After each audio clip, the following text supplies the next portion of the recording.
Ito ang nangyayari kapag naglakas loob kang lumabas sa iyong comfort zone. Matapos ang maingat na pagtukoy sa direksyon, bigla na lamang tumalon ang isda mula sa maliit na lawa. Bumagsak ito ng malakas sa lupa.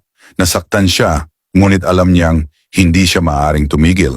Sinimulan niyang gumapang, pumilipit, at nagpumiglas, determinado siyang maabot ang ilog.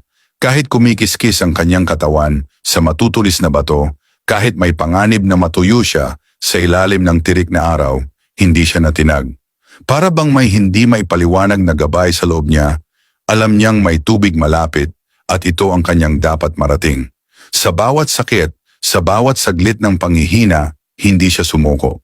Sa wakas, matapos ang matinding pagsubok, narating niya ang pampang ng ilog. Nang mahulog siya sa malamig at umaagos na tubig, naramdaman niya ang tunay na kalayaan. Sa buhay, minsan kailangan nating lumabas sa ating nakasanayan upang hanapin ang mas malawak na mundo na nakalaan para sa atin. Mahirap, masakit, at puno ng panganib. Ngunit kung may tapang at pananalig tayo, darating ang araw na mararanasan natin ang tunay na kalayaan at tagumpay.